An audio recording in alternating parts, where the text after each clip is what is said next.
10 நம்பருக்கும் எனக்கும் நல்லா ராசின்னு நினைக்கிறேங்க. வரும்போதெல்லாம் எனக்கு 10 ட்ரீம் கேக்காக தான் ஆர்டர் வருது.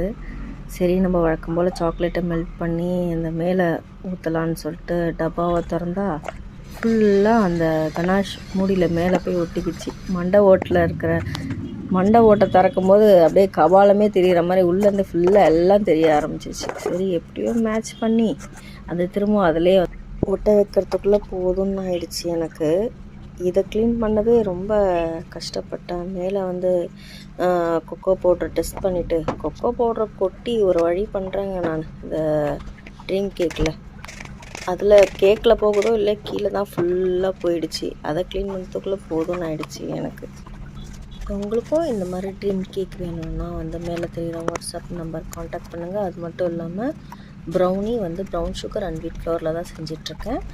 அதுவும் வேணும்னா காண்டாக்ட் பண்ணுங்கள். அஃபோர்டபுள் ப்ரைஸில் தான் செஞ்சிட்ருக்கேன். அண்ட் பெஸ்ட்டு குவாலிட்டியும் கஸ்டமைஸும் பண்ணிக்கலாம். Nuts overloaded, dark chocolate, triple chocolate brownie எல்லாமே உங்களுக்கு எது வேணுமோ கஸ்டமைசேஷன் பண்ணிக்கலாம். வேணுன்றவங்களுக்கு மேலே தெரிகிற வாட்ஸ்அப் நம்பருக்கு காண்டாக்ட் பண்ணுங்கள். அப்புறம் இது முடித்த கையோடு எனக்கு ஒரு 1.5 கிலோ ப்ரௌனி ஆர்டர் இருந்துச்சு. அதையும் சேர்த்து செஞ்சு முடிச்சிட்டேன். உங்களுக்கும் வேணும்னா மேலே தெரிகிற வாட்ஸ்அப் நம்பர் காண்டாக்ட் பண்ணுங்கள். தேங்க்யூ. இந்த மாதிரி சாக்லேட் மீந்துருச்சுன்னா அது கிண்ணத்துலேயே விட்டுருந்துச்சுன்னா நீங்கள் என்ன பண்ணுவீங்கன்னு கமெண்ட்டில் மறக்காமல் சொல்லுங்கள். நான் அதில் கொஞ்சம் சூடாக பாலை ஊற்றி மிக்ஸ் பண்ணி எடுத்து ஹாட் சாக்லேட் மாதிரி குடிச்சிருவேன். தேங்க்ஸ் ஃபார் வாட்சிங். இந்த வீடியோ பார்த்ததுக்கு ரொம்ப